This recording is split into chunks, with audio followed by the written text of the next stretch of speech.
एक देश जहां सालों से नहीं हो रहे अपराध, सभी जेल पड़ी हुई हैं खाली। खाली जेलों में खोले जा रहे रेस्टोरेंट या फिर विदेश से किराए पर मंगाए जा रहे अपराधी।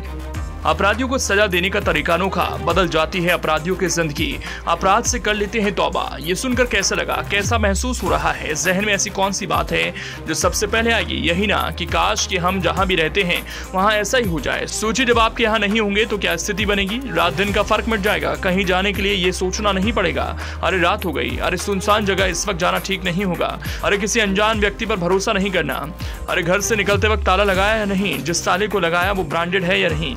ऐसी तमाम बातें आती होंगी जिस पर हम चर्चा करते हैं, क्योंकि हम अपराध का शिकार न बने, अपराधी हमें मिटा न दें। जबकि किसी देश में क्राइम रेट बढ़ता है तो स्थिति किसी देश के लिए सबसे भयानक होती है। ज्यादातर देश बढ़ते अपराधों से परेशान हैं। हमारे देश में भी क्राइम ग्राफ काफी हाई रहता है। चोरी, लूटपाट, अपहरण, हत्या, डकैती जैसे तमाम मामले रोज सामने आते हैं।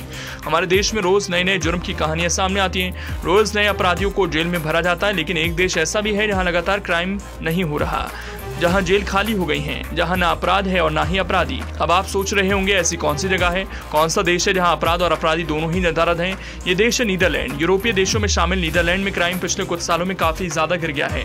इस देश में ना के बराबर ही अपराध हो रहे हैं, जिसकी वजह से यहाँ की जेलें पूरी तरह से खाली पड़ी हैं। जब देश में अपराधी ही नहीं तो जेलों में किसे डाला जाए? जेलों में प्रशासन काम कर रहा है, जेलर भी हैं और जेल को मेंटेन करने वाले दूसरे कर्मचारी भी, लेकिन नहीं है तो बस अपराधी। एक तरफ क्राइम रेट कम होना देश के लिए जहां खुशी की बात है, तो वहीं प्रशासन के लिए जेलों को खाली होना चिंता का विषय है। जेलों के रखरखाव और व्यवस्था पर पूरा खर्च हो रहा है, लेकिन उनका कोई इस्तेमाल नहीं। इस बात को देखते हुए इस देश में कई जेलों को रेस्टोरेंट में तब्दील कर दिया गया।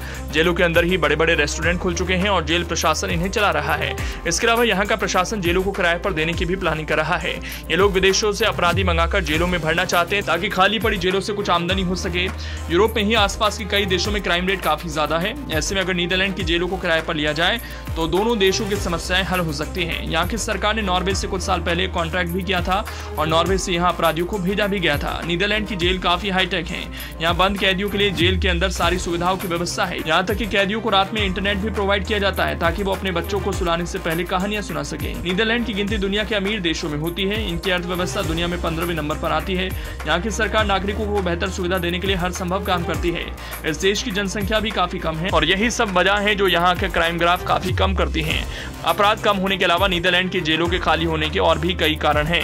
यहाँ पर ज्यादातर क्राइम के लिए 1 से 3 महीने तक की सजा का प्रावधान है, यानी सिर्फ मैक्सिमम 3 महीने में ही जेल खाली हो जाती है। इसके अलावा यहाँ अपराधियों को सजा देने के दूसरे तरीके अपनाए जाते हैं। किसी अपराधी को सजा देने के लिए उसे देश के वेलफेयर कामों से जोड़ा जाता है, जैसे अपराधियों को सड़कें बनाने, सिंचाई करने, सफाई और दूसरे कामों में लगाया जाता है और यही उसकी सजा होती है।